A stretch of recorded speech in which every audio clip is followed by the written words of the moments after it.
gestión de Adriana Sandoval, directora de la Fundación Para Bordo. Podemos tener a Lente Valderas aquí con nosotros, después de haber hecho una intervención de un board de la escuela, invitando al maestro Rufino Tamayo y al maestro Gerardo Martínez y a Mauricio Medina de MAM y de Celaya, que nos vienen a hablar sobre la obra de Rufino Tamayo. Son grandes especialistas y bueno, hoy realmente estamos de gala. La maestra Adriana Martínez con una conocimiento de la mexicana. Y bueno, damos inicio a este conversatorio sobre Rufino Tamayo, que en los 125 años del aniversario de su natalicio. Sin más preámbulo, bueno, yo tengo la palabra para que hagan la semblanza.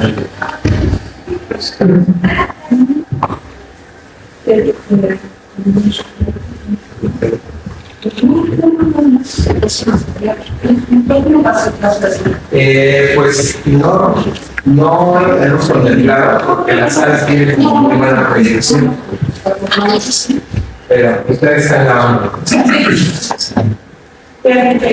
Pues a nosotros nos toca dormir en particular, soy la directora de la Fundación de Espacio Mental de Borma.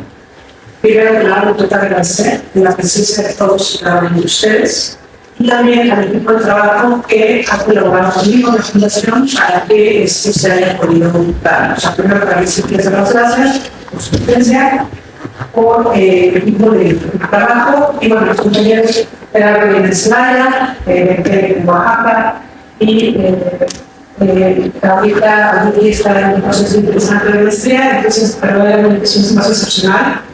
Y lo que nosotros queremos es hacer una conversación con ustedes muy relajada, pero no por ello tan libre en cuanto a sus contenidos.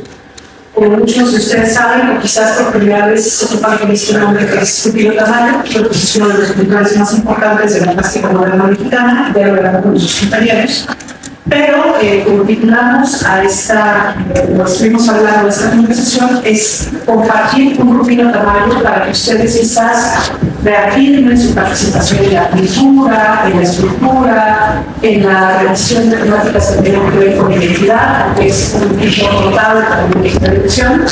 Y les reitero, para mí lo más interesante es que podamos tener un diálogo horizontal, donde surja una duda, ojalá, y la podamos conversar. La selección de los compañeros que están hoy participando en esta conversación va desde la parte más académica y especializada por parte de Yuri, que es mediadora alemán desde hace 14 años, ahora se encuentra haciendo una maestría en restauración. Muchas veces nosotros nos quedamos con la idea de una obra, pero no sabemos cuánto puede perdurar el tiempo. Si la obra la compra es una inversión, ¿cómo podemos preservar esa inversión? Es decir, tenemos como mucho gusto por la parte de lo físico y del resultado final, pero a veces nos olvida que esa inversión, ese gusto se puede ir desvaneciendo con el paso del tiempo. Y la aplica para cualquier obra, sea de carácter pictórico, escultórico, arquitectónico, siempre el intemperie va a ser un riesgo para las obras, que incluso pueden ser para nosotros fundamentales de formación o conversión. Entonces, ella ahora que está haciendo su investigación, y en el caso de Gerardo, ha trabajado muchísimo, es una experta de verdad, siempre se le dice una experta en gráfica, conoce grandes soluciones, pero también al mismo tiempo que ha investigado, conoce conservación, que es un punto que él ha documentado, también produce. Es decir, no es como nosotras que nada más vemos y a lo mejor conocemos la técnica, sino que él se enfrenta día a día con el lienzo, con el papel, para poder hacer una síntesis entre lo que piensa, lo que desea y lo que su capacidad técnica le permite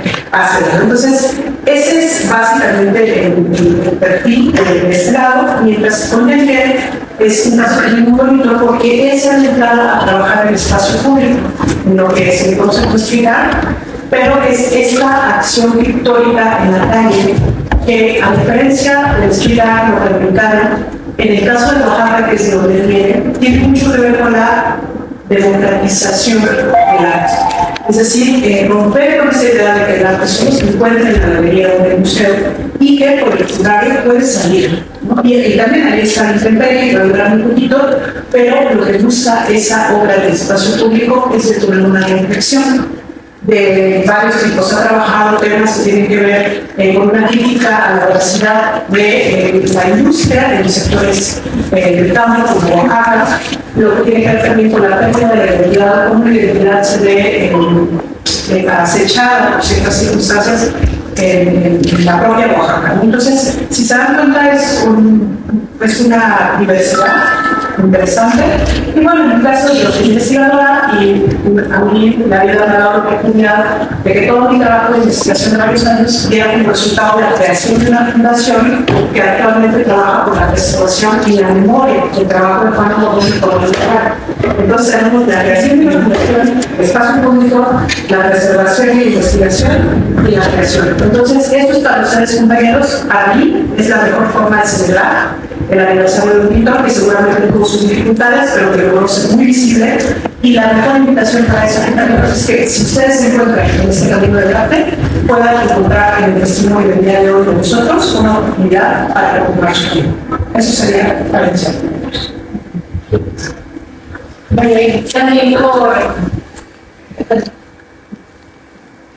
Bueno, por nuestra parte es un gusto estar el día de hoy con ustedes. Esperamos poder brindar como este panorama más general sobre el vino con ellos hispanos, que es súper interesante. Pero vamos a hablar un poquito de la parte histórica y vamos a hacer como aquí un ping-pong con Gerardo, que él les va a hablar un poco de la técnica de las obras que escogimos. No son muchas obras, porque además un poco de obra del mismo tamaño es inmenso. O sea, no nos vamos a bastar con eso. Elegí algunas obras que ustedes pueden ir a ver actualmente en museos porque están expuestas, que es maravilloso, porque jamás se va a comparar verla en vivo que ver la foto, porque luego los libros las vemos así, ¿no? Chiquititas, y cuando llegamos al espacio son inmensas o son de colores distintos. Entonces, bueno, mientras avance les voy a decir que muchas las pueden encontrar para que las vayan a ver en vivo. Sí. Sí. Vamos a esperar. Bueno, voy a comenzar rapidísimo con la historia de Tamayo, nada más para que pongamos en contexto. Él nace el 25 de agosto de 1899. Está así, al lado de que empieza en 1900. Él toca vivir un ciclo de transformación. Entonces, van a ver que hay mucha confusión porque lo estudiaron el 25 y el 26, pero él nace el 25 y luego papá lo hace el 26. Por eso van a encontrar en los libros de historia siempre los fechas distintas. De los 25, sus papás ambos oaxaqueños, su padre abandona el hogar cuando Rufino tenía 4 años y entonces esto lo marca mucho, por eso les puse aquí como, si ves su apellido materno es Tamayo. Él se quita el apellido de Arellanes y es como un acto simbólico también de respeto a su madre, del amor que él tenía, porque ella fue la que se hizo cargo de él. Desafortunadamente, a los 12 años de Tamayo, su madre fallece de tuberculosis y él se queda a cargo de su tía materna. Entonces, imagínense ustedes, o sea, los invito siempre porque no sirve de mucho que yo le diga cosas si uno no lo hace personal. Esa es la única forma de aprender, cuando uno lo hace personal y descritificado. Entonces, imagínense ser un niño tan chiquito que se queda huérfano y se queda a cargo de su tía. O sea, pobre Tamayo, la verdad es que fue una infancia muy difícil. Después su familia se muda aquí a la Ciudad de México, se queda a cargo de su tía Amalia Tamayo, y ellos tienen un puesto de frutas en la Merced. Esto les resuena algo que él haya crecido rodeado de estas frutas.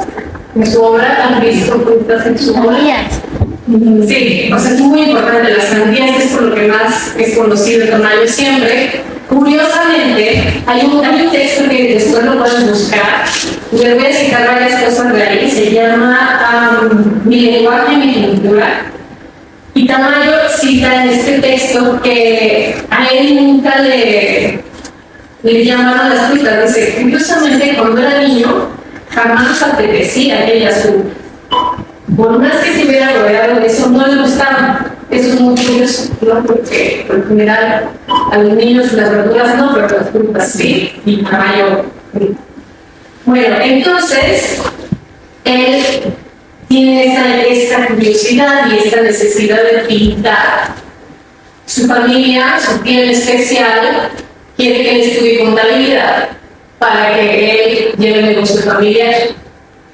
Yo ahí me identifico perfecto con Tamayo porque yo quería estudiar pintura y arte y de contabilidad, entonces yo siento que estoy ahí con esto con Tamayo perfecto. Y no sé si a ustedes les haya pasado, porque cuando uno dice no voy a dedicarse a esa arte, cuando periodista no puede ser, verán, todo el mundo lo hemos escuchado, y Tamayo no le importó absolutamente nada de eso.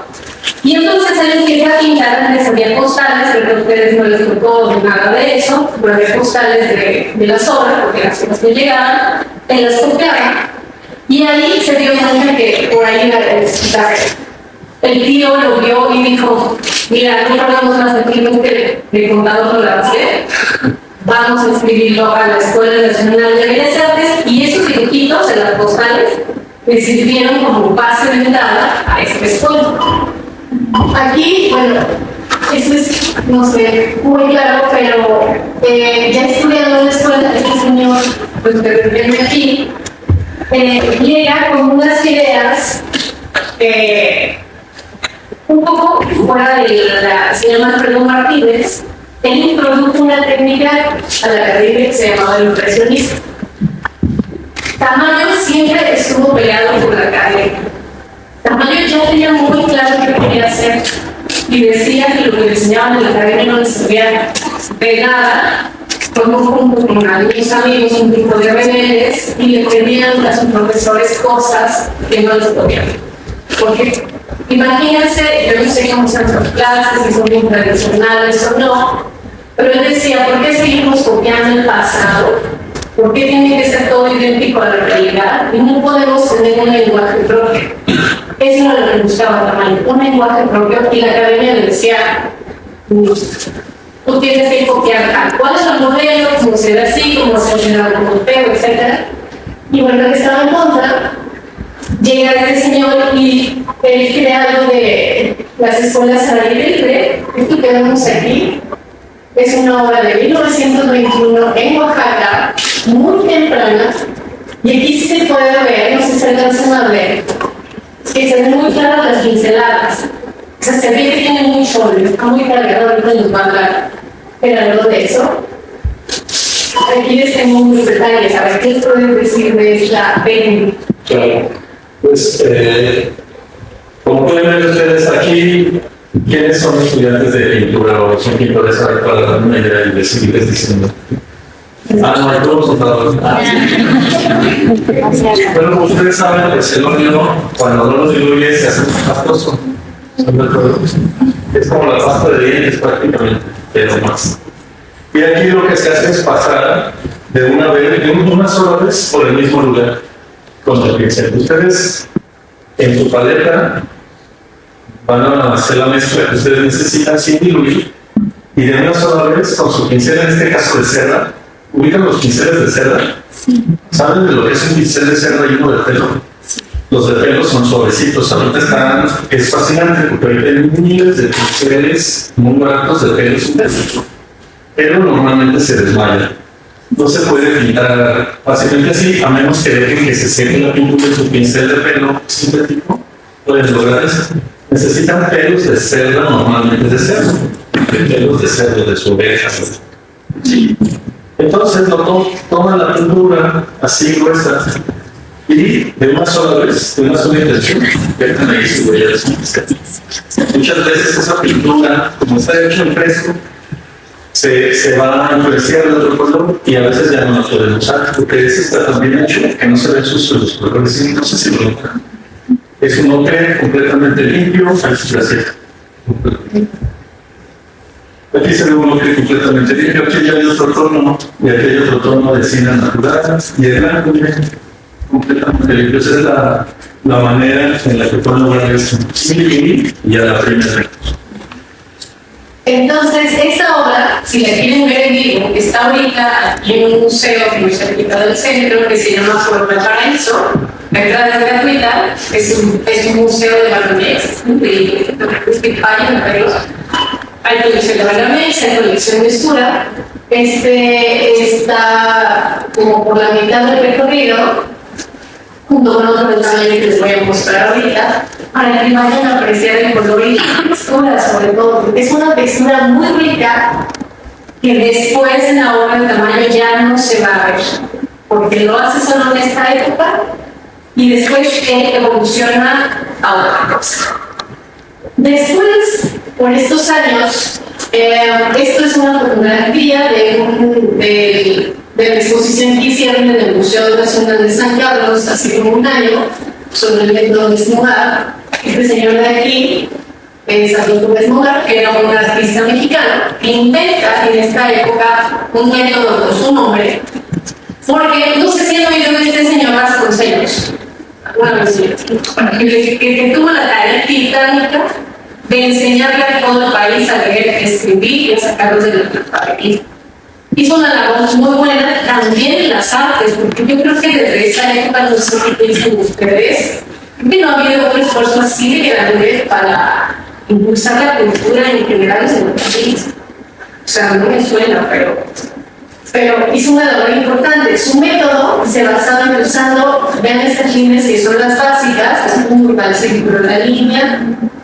Él decía que utilizando una combinación de todas estas, con eso podías hacer una obra de pintura. Tamayo, pues siendo estudiante, después tuvo la oportunidad de ser maestro enseñando con este método y él decía que estaba realmente contento porque podía ganar, dice, aquella teoría se impuso en todas las escuelas de modo que los jóvenes tuvimos oportunidad de ganar 100 pesos mensuales dando clases de dibujo. Que sí, que la verdad es que ellos la pasaron muy mal económicamente, porque bueno, uno se tiene que acostumbrar, ¿verdad? Y aquí hay una obra que hizo Tamayo utilizando el método Desmogar, que también son obras que a Tamayo no le gustaba que se relacionara con él, porque otra vez no era su estilo. Entonces, de repente había obras y Tamayo decía que no, él no había pintado eso, que no se hizo esa corriente, pero que hay una prueba que sí se hizo, y la verdad es que lo hacía bastante bien. Hace poquito en el MAM vimos una exposición de Abraham Ángel que utilizaba casi el método de Desmogar. ¿Alguien la vio? ¿Sí? Era bellísima. Bueno, que tuvo un cuerpo de trabajo muy cortito, se murió muy joven. Y luego vamos a dar un salto a esa época. Aquí es una obra de este artista italiano Giorgio de Chirico, en donde Tamayo lo toma como influencia.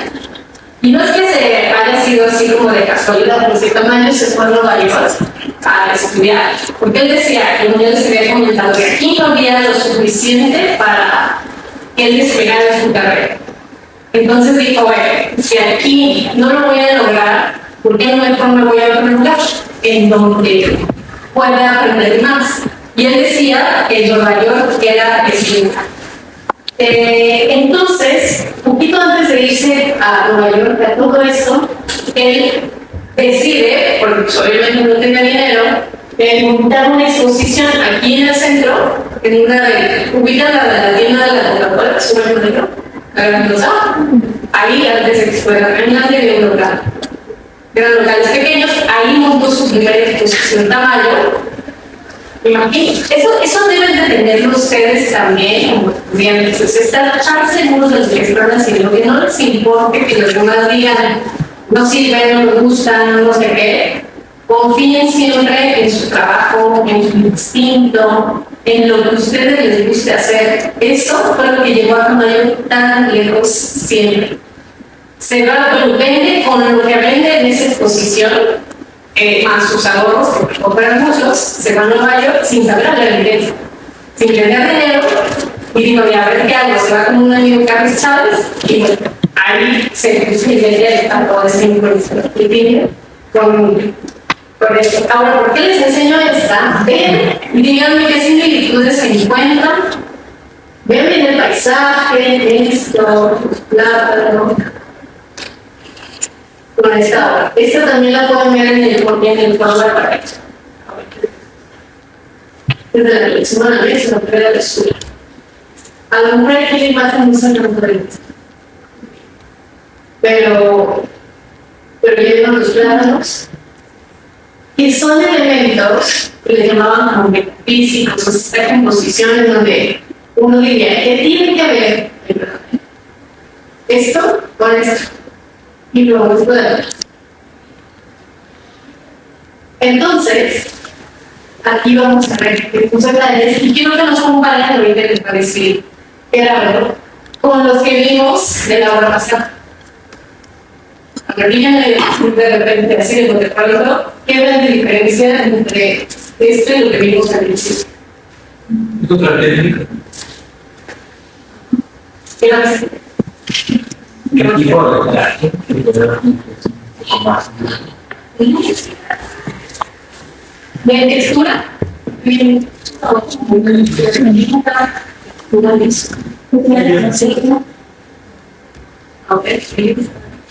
Sí. Bueno, aquí como pueden ver, se alcanza a ver un poco la textura de la arena, ¿no? Él usaba marmolina, ubica la marmolina. La marmolina es el polvo de mármol que queda después de hacer esculturas de mármol. En México, en donde hacen las lápidas para los cementerios, hay muchísima marmolina. Y él la usaba agregándole óleo, que es una especie de pasta que luego colocaba con la pintura. Pero hay unos libros donde menciona que el tamaño, desde la preparación de la tela, agregaba la marmolina a veces. Es decir, como a los que sepan que hayan preparado una tela, que es mucho más barato siempre preparar sus propias telas, entonces los que nos gusta pintar en algún momento nos vimos en la necesidad, y para muchos eran decir, ¿cómo le hacen para preparar las telas? ¿No? Es como algo que tenemos que aprender primero antes de pintar. Entonces le agregaba a esta cola de conejo con blanco de España marmolina. Y ya antes de poner color o dibujar lápiz, ya estaba la textura rugosa como una liga. Y no sé si ustedes se alcanzan a ver ahí. Pues la otra pintura al principio era muy lisita, pero aquí ya hay textura. Y eso que nos remite pues, un poco al arte prehispánico. Como puedes lograr unas páginas muy bonitas que refieren a las figuras prehispánicas, o a mí me recuerdan mucho eso, porque la pincelada se rompe. Si tú haces lo mismo que en la otra pintura y pasas de una sola vez el pincel, se va a romper como cuando dibujabas de niño con un crayón, cómo se rompe la línea. Está muy difícil hacerlo para que no se vea rota, y eso es muy bello. Yo a veces se ocupa. Ahora, también estaba el Chico Morales, que lo hizo en el Instituto Nacional de Música, y ahí conoce a uno de esos. Ellos empiezan a salir, aquí no se ve muy bien, esta es una mujer, y esta mujer tiene muchas partes, y en todas hay figuras femeninas, cada una representando algo referente a la música mexicana, tocar el instrumento, etc. Después de eso, ahí conoce a Olga. Olga se le acerca y le dice, oye, tu mural es espantoso, de horror, ¿por qué te contrataron para ver? Eso a Tamayo como que me llamó mucho la atención. Invita a salir a Olga y a los 5 meses se casa. Y de veras que fue una de las cosas que me pudo haber hecho Tamayo, Olga le ayudó muchísimo a posicionarse a nivel internacional. Y esa es una de las cosas. Sí. Y no, así siempre pues antes. Y aquí un paréntesis, si les gusta un pillo, critiquenlo de la Sí. Sí, porque la verdad es que no creen que sus vidas son perfectas y que entonces nos vamos a comparar con él, porque no, o sea, quién sabe si Tamayo en esta época lo que ha hecho igual de bien. Porque son circunstancias diferentes y todo. Justo cuando estaba en esto, como 42, conoce a otra artista mexicana con la que yo creo que la historia de la cultura de México tiene una deuda grandísima, más a mi izquierdo. ella iba a ser, fíjense, la primera mujer en poder hacer un mural en un edificio público. Pero ya saben que en esta época pues también estaba Diego Siqueiros, que eran insufribles y tenían monopolizado el mundo del arte. Y ellos se encargaron de que María Izquierdo, con el proyecto aprobado, con los andamios puestos y la pintura puesta, le cancelaron el proyecto al último momento. Y le dijeron, no, señora, usted no puede pintar. El primero, porque es mujer. Dos, eso de los murales es de hombres. Y tres, amenazaron al jefe de gobierno del Distrito Federal de la época que si ella lo hacía, ellos no volvían a pintar un solo mural para el gobierno del Distrito Federal. Pues, ¿qué petición? Entonces, en esa época, ellos, si ustedes llegan a ver, buscar obra del pobre María Izquierdo, pintan muy similar. O sea, de veras que a veces que vemos obras del mundo, no sabemos distinguir cuál es cuál. Entonces, bueno, eso fue antes de esto. Y aquí, una interrupción. Ese muro se lo consiguió para Borja. Para Borja fue un arquitecto que a un jovencito revolucionó la arquitectura a partir de la aplicación de técnicas muy novedosas que entendían como la modernidad arquitectónica significaba disminuir los costos de producción y eso permitiría que a partir de la arquitectura del Estado se podría hacer más obra. Entonces se debería hacer escuelas. Y además de que ya tenía resueltas varias escuelas desde cero y otras de uso sanitario, hermanos, regaderas, en el caso de esta escuela y otras, invita a sus colegas, así como hablaba ahorita del monopolio de los tres grandes, pues ellos eran muy jovencitos y se dedicaban a pintar murales en las afueras de la ciudad. No sé si alguno de ustedes vio por Vallejo, lo que es la zona industrial, Vallejo, varias partes de las entonces periferias de la ciudad fueron pintadas por jovencitos. Entre ellos era el joven Pablo Higgins, Julio Castellanos, el propio Tamayo, solo que Tamayo igual como si no.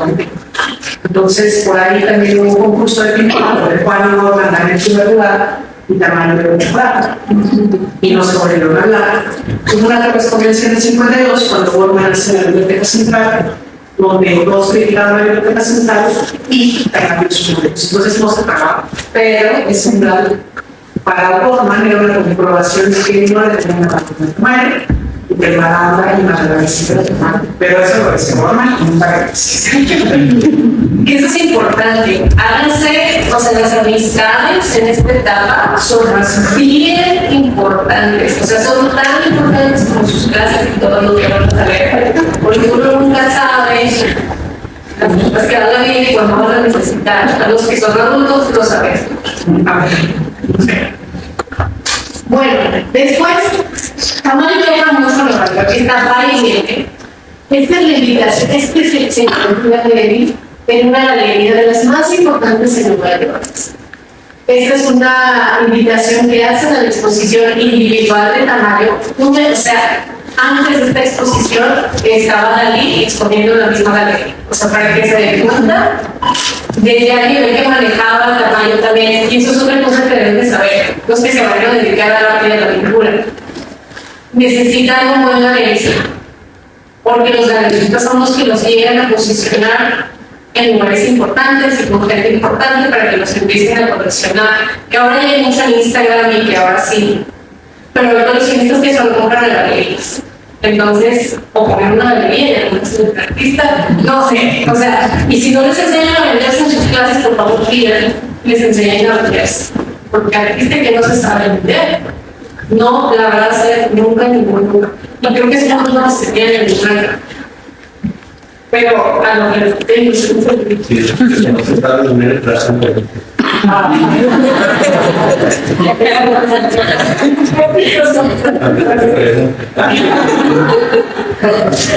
Bueno, este es un mural muy raro que se encuentra en el Museo Nacional de las Culturas del Mundo. ¿Lo conocen este museo? Es internacional y más ahorita en septiembre porque está al lado del Palacio Nacional y siempre está cerrado, no pueden pasar, o sea, nunca pueden pasar. Véanlo, está en la biblioteca y es de los pocos murales al resto que hizo Tamayo con el tema de la revolución. ¿Por qué creen que Tamayo no pintaba la revolución? han visto su obra. Si bien su obra no es política, porque a él no le gustaba tener una postura ni política ni religiosa. Él no le entraba a esos temas, él se iba por el libre, porque ya estaban ocupando esos Diegos y Queiros y otros. Entonces, esa es otra decisión también muy inteligente de si todo el mundo está haciendo lo mismo, no, por favor, no lo hagan. Esta cultura quiere que todo el mundo estamos igual, que todos hagamos igual. No, por favor, sean valientes, tengan un punto de vista propio, él lo hacía. Y ahora vamos a una de las piezas maestras de Tamayo, que lo pueden ver en el Museo de Arte Moderno. Próximamente ya vamos a celebrar una nueva exposición. Quiero que vean esta imagen. ¿Qué ven? Díganme así, pasa, ¿qué ven? ¿Qué pica frente? Pues ven. Un gallo, ajá, pero no sé.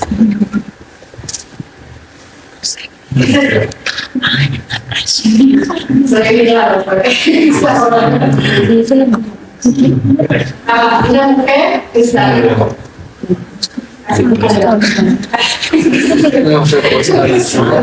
y es como leo, ¿no? ¿Qué hora del día será?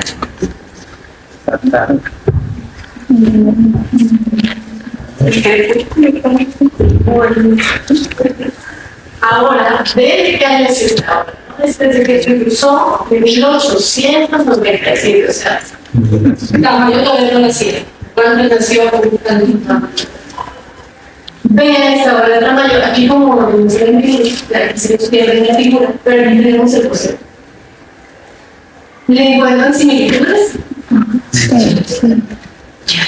Son más o menos las mismas composiciones, un poquito la paleta que no sabemos si caso, no sé.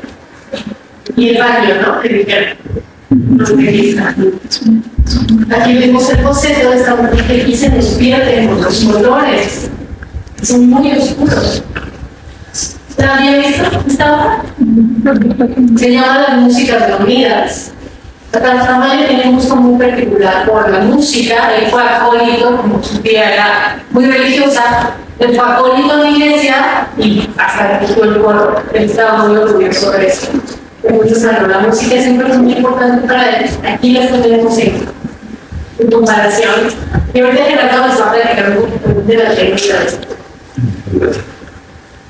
Y el Tamayo también tocaba la guitarra, estaba analizando en algunos libros práctica que de repente en confianza agarraba la guitarra. Ahorita que yo aquí les mencionaba, lo importante que es que vean la obra directamente, no en las fotos. Les voy a platicar una anécdota de esta maravillosa pintura, que es muy larga, es enorme.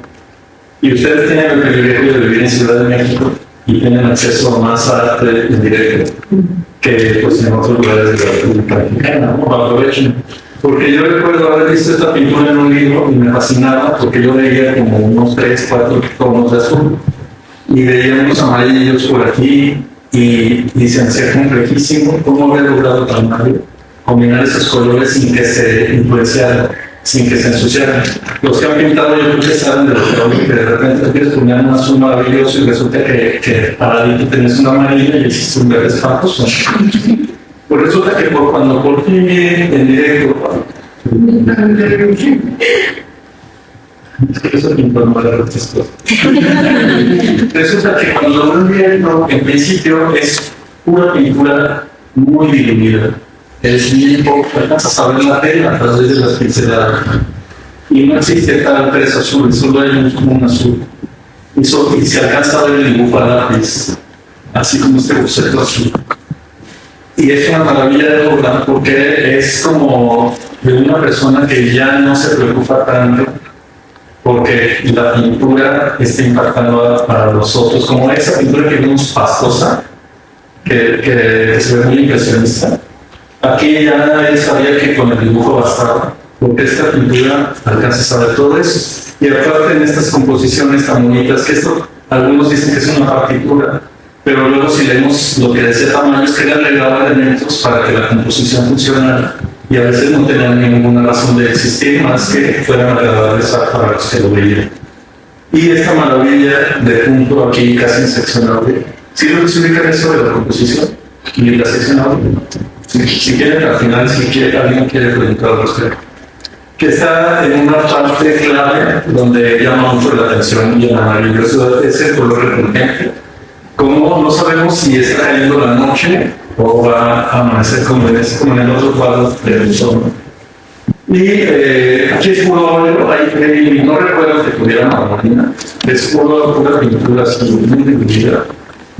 Y bueno, pues es un placer ver también el museo, donde sí se alcanza a adivinar cómo puso la figura, la sintetiza, ¿no? Es como básica, pero es bella. Sí. No sé si ustedes alcanzan a ver como que el peso de la persona que está ahí acostada. Eso que les acabo de explicar es muy importante, porque si ustedes ven esta figura, no es una figura naturalista, o sea que se vea perfecto como es el cuerpo humano. Él, cuando está en sus viajes a Nueva York y sobre todo en París también, empieza a coquetear un poco con el budismo, pero después de la sutilidad lo hace como es un abstracto figurativo muy particular que tiene tamaño, pero podemos ver que es una mujer, eso sí, ¿no? O sea, muchos lugares no, pero sabemos que sí. Entonces, lo que tú veías es una interpretación. Sí, lo que yo veía es que luego en los libros hay un editor que trabaja las imágenes. Por ejemplo, si alguna vez de estos catálogos personales de Francisco Toledo son un verdadero crimen, porque el diseñador, me imagino que era como yo a los 15 años, que cuando descubrió el Photoshop se apuraba todo, porque le daba la gana de, este es un rollo que es del libro.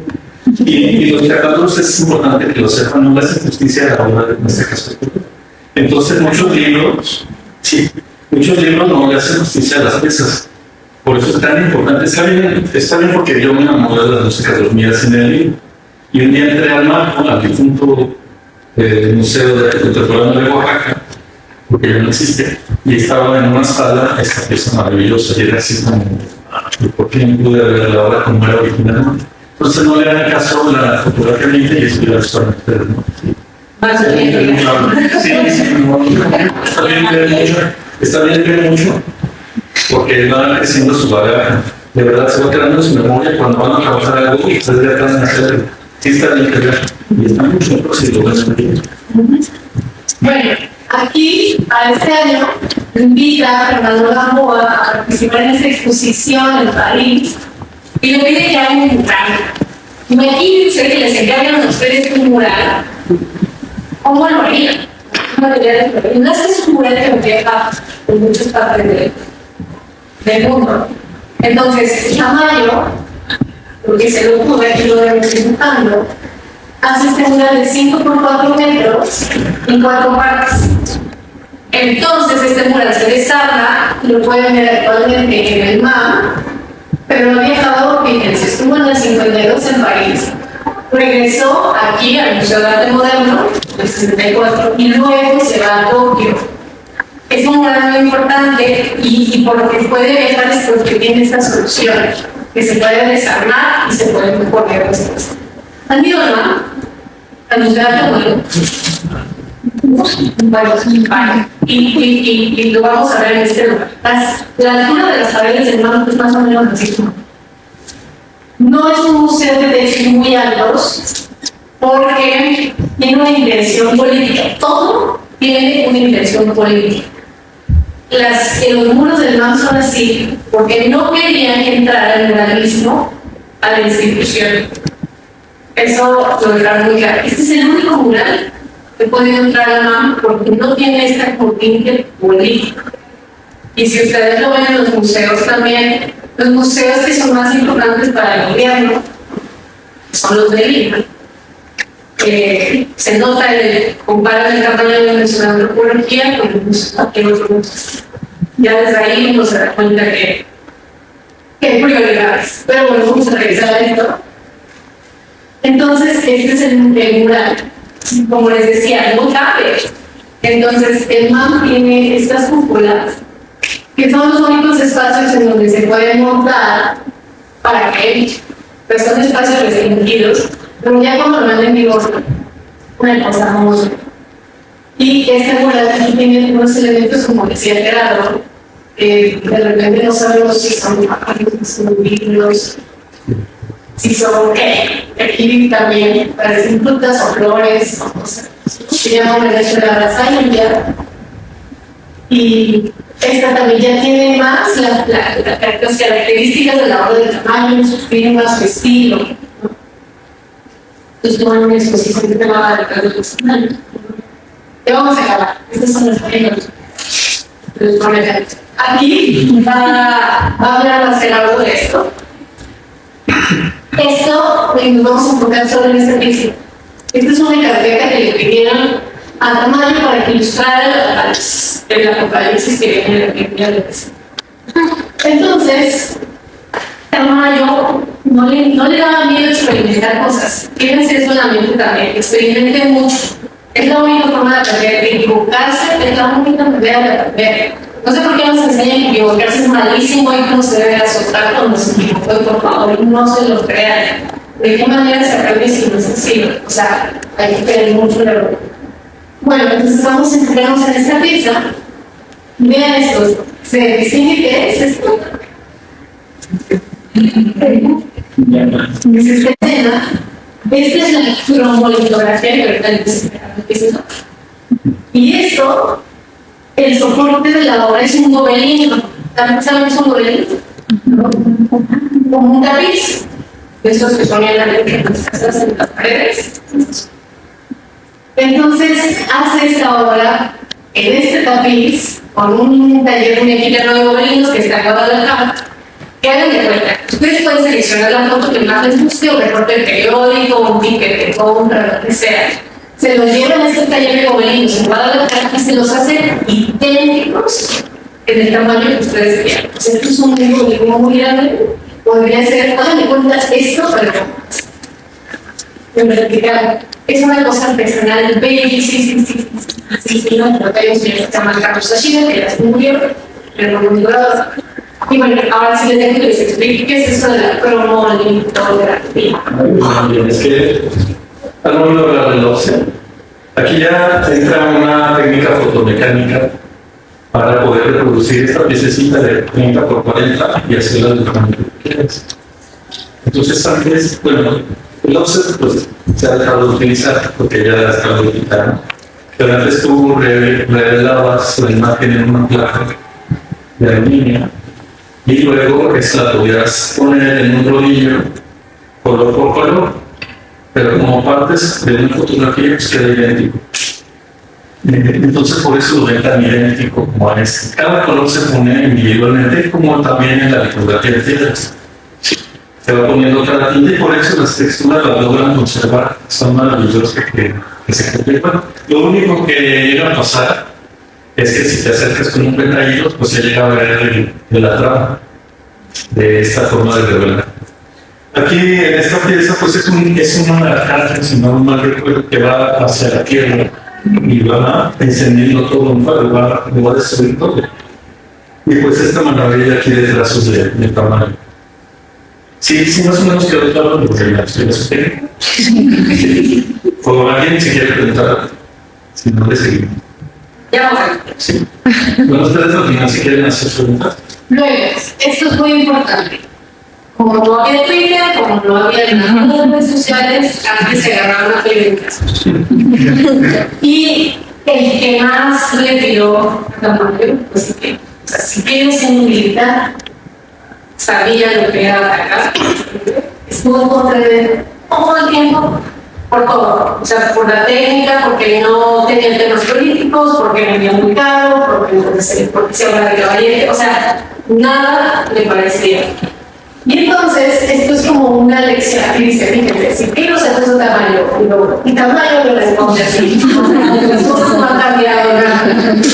Pero si ustedes se van a dedicar al arte, o algo así, tienen que aprender a vivir con las críticas.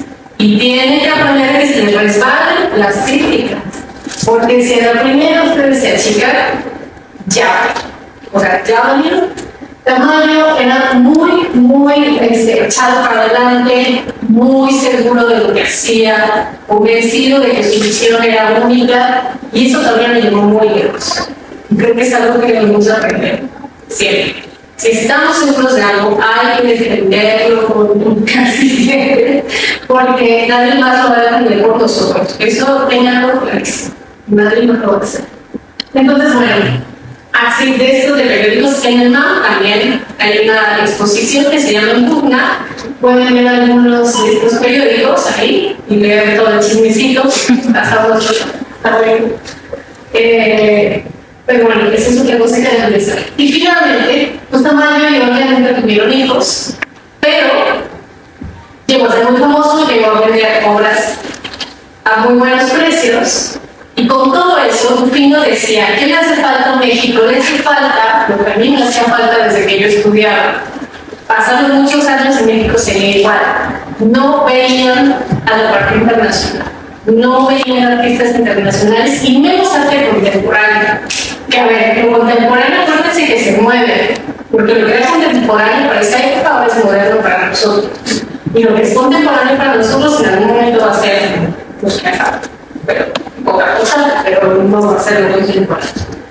Entonces van a hacer este museo, ¿lo han visto? A ver, cuando vayan también es arte contemporáneo, van a entrar y van a decir, no sé, está bien. No pasa nada, eso es muy normal. No por eso no vayan, o sea, sí vayan. O sea, si uno puede salir con cara de Barbie por ahí me diga, oye, ¿me explicas? O sea, el punto de miedo a eso porque hay gente como yo que está ahí casi robándole a alguien que no lo quieres influenciar pero estamos ahí y vamos con mucho gusto a resolver su cultura. Entonces, bueno, a la par de hacer este museo viene Oaxaca, ¿no? Donde tiene toda su colección de arte prehispánico. Y es muy importante este museo porque él decía, aunque sea en un subtítulo tamaño, uno casi nunca va a ver el tamaño en ese museo. Porque decía que eso no era lo importante es que decía, mis obras están por todo el mundo y las tienen los coleccionistas y muchos museos de México las tienen. Yo quiero regalarle a México algo que no tiene y algo que va a ser muy valioso, su colección de arte contemporáneo. Entonces van a ver aquí Picassos, Rothkos, o sea, todas esas obras que a lo mejor tendríamos que ir a museos americanos o de muchas partes del mundo a verlas, las tenemos aquí. Es maravilloso, es lo que les decía Gerardo. Desafortunadamente la cultura en México está centralizada. Está centralizada en la Ciudad de México, pero además centralizada en el centro de la Ciudad de México. Y lo que es importante es en el centro, de las periferias no se considera muy importante el discurso oficial que se vota. Y bueno, finalmente, estos son como algunos libros publicados para eso. ¿Quién se ve? Pero ¿quién libro? Irónicamente se llama Éxtasis de color. Que hicieron en el MAM y el libro es blanco. Pero trae un póster aquí de la biblioteca de Pasailla. Este es un libro de la colección de Tamayo y de cómo lo hicieron y por qué Televisa tenía el control y los pelearon y luego se quedó en el Estado. Y esta es una entrevista buenísima de este señor que ya como le puse a hablar de Leonardo Rocha, que le hace Tamayo. Si lo quieren, lo diré, está en YouTube. Está muy interesante y ahora sí lo sé. Venga.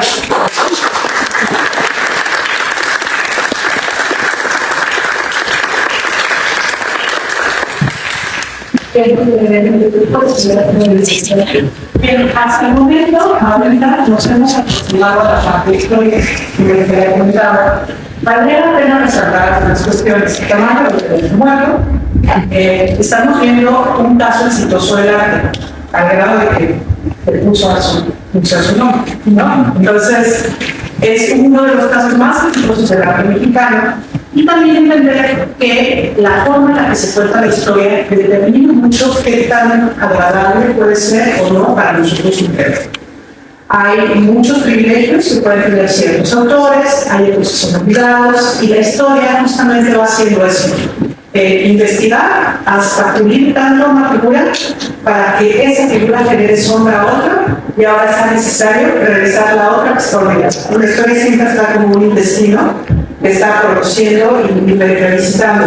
El caso de María Izquierdo, pues justamente se ha realizado mucho a la sombra por el tema animal, por la propia desgracia que tuvo con su desencuentro con Tamayo.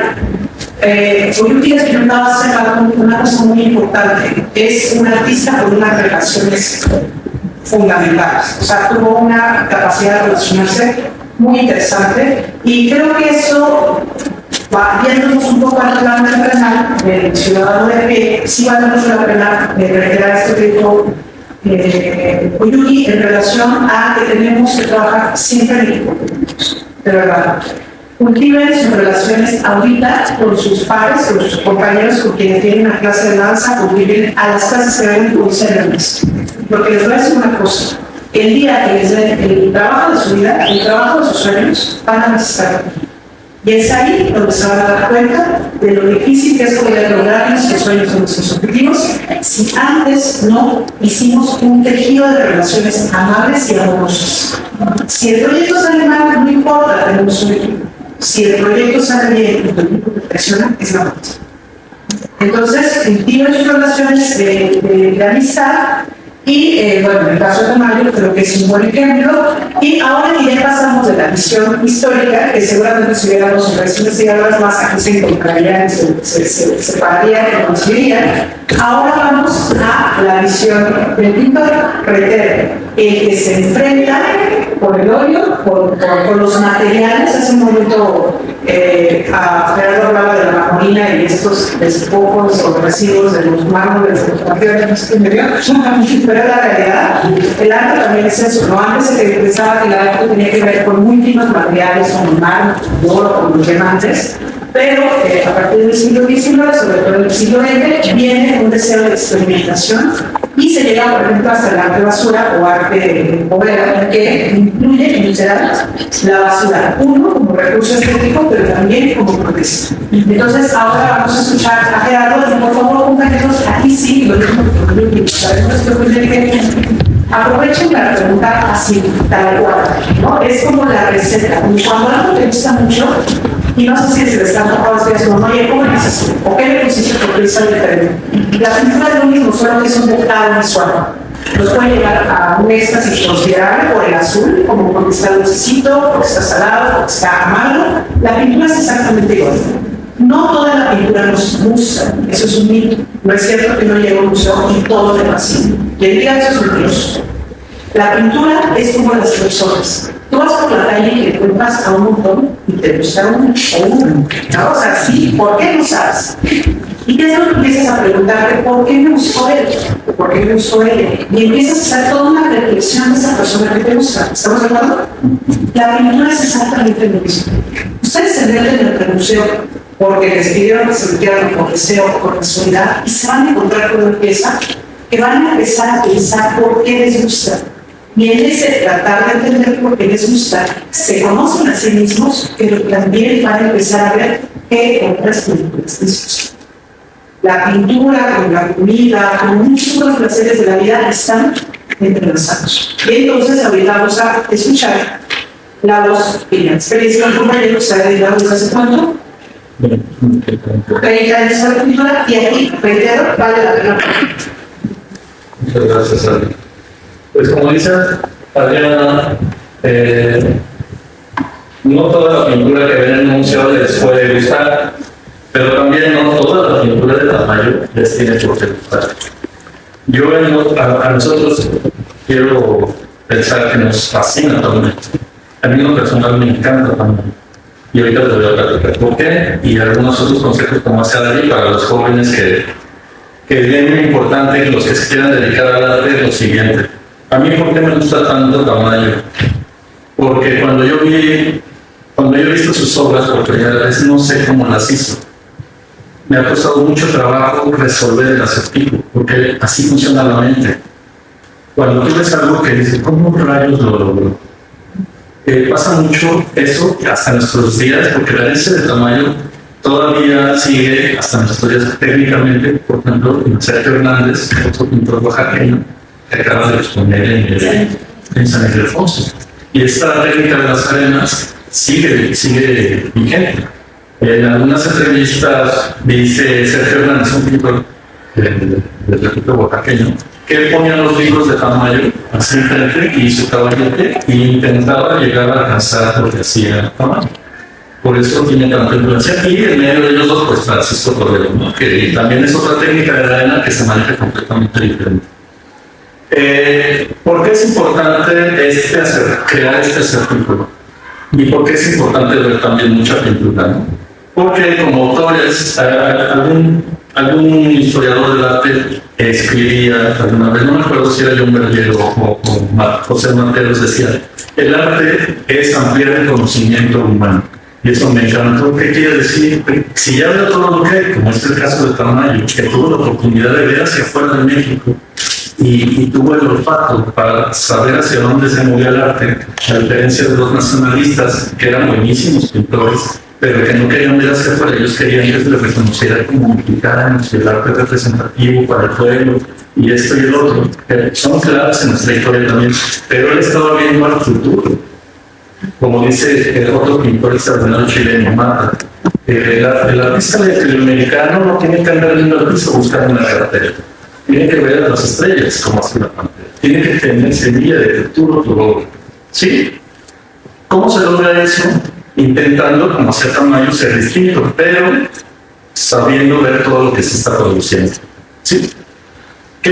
Porque, por ejemplo, a mí me encanta la pintura de Tamayo en su época con las texturas, pero él es muchas etapas diferentes. En lo particular, las texturas son, y si alguno de ustedes puede intervenir si quiere, si eso le llama mucho la atención, porque lo otro parece fácil de resolver, ¿no? Es la pintura sin diluir, puesta así bien gruesa. Hay un video, por ejemplo, en YouTube, donde Tamayo está pintando una arena, siguiendo un cuadro con textura con arena con una espátula. Y se escucha así de aterrador. Y ahí está él entretenidísimo pintando. Porque es muy demandante pintar con arena. Es complicado, ¿eh? ¿Por qué? Porque tus pinceles se acaban. Si se los acaba, es como pintar sobre una lija. La marmolina hace que tu cuadro pese muchísimo. Entonces, también, por ejemplo, el método de Tamayo ya conocido por nosotros es que él pintaba primero sobre la mesa, o sea, dibujaba primero en vertical y luego lo ponía en horizontal, y en sus vasijas, que ustedes van a encontrar en múltiples fotografías, muchas vasijas, a veces sí hay algunas fotos donde tenía jícaras de estas cosas, que son como un fruto de Oaxaca. ¿Sí se conocen las jícaras? Sí, los bules, sí, los bules, pero las jícaras tienen la peculiaridad de que son más, no tienen, le quitan la granita y sirven perfectamente para hacer mezclas ahí, ¿no? Y entonces él hacía la marmolina con el óleo, aceite de linaza y orniza, y todo eso lo tenía en su casero, en su vasija, y luego lo iba colocando en el cuadro sobre su dibujo. Y hacía esto que menciona muy claramente Manuel Pérez, que él partía del caos, porque a Pérez le gustaba mucho arrojar cosas. Así se ubican a Manuel Pérez, el pintor. Él ponía su bastidor y arrojaba pigmentos. Él pintaba con acrílico, diluía el acrílico y en botecitos se lo tiraba al cuadro y luego aventaba pigmentos. En algunas ocasiones barniz, pero sin terminarse de diluir, y todos los restos quedaban pegaditos al cuadro. Y así igual Tamayo, primero el caos, primero ponía muchas texturas, y luego ya que se acaba esto, porque la arena pues se te cae, si tú la quieres poner vertical y la pones, se te vas a hacer, tu cuadro va a estar en el piso. Y luego el óleo, a muchos piensan, o que muchos dicen, ¿cómo pegaban la arena a los cuadros? ¿Con qué químico lo pega? ¿Alguno se ha preguntado eso? ¿No? Bueno, el óleo es un adhesivo muy fuerte. Si no, ustedes luego cuando lo quieren quitar de su paleta, mejor se compran otra paleta, pues la ropa, no se quita. Pero particularmente del vidrio, es muy difícil de quitarse la ropa.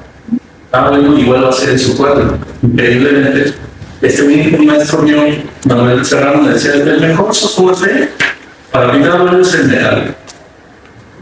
soporte se refiere a la superficie sobre la que ustedes van a quitar. Sí, eso sí se lo sabía. Entonces el vidrio también no se va a caer. Y sobre todo en la tela porque ustedes lo preparan con el blanco de España y ahí se va a amarrar el oro. Ahí se va a quedar sujeto hasta que el aceite termine de pasar a la tela y entonces se va a empezar a caer, pero eso pasa 120 años. Bueno, entonces Tamayo ponía sus colores, ponía su pintura y ya que secaba, creo que unos días después, ya paraba otra vez el cuadro y empezaba a hacer detalles, como pueden ver, ayudaba mucho su textura, porque entonces su pincelada no era una pincelada plana, era una pincelada rota, que dejaba ver los colores que había atrás. Entonces las sandías, hay unas sandías que están pintadas así. Ahí luego ustedes ya van a ver que era diferente de los tamaños.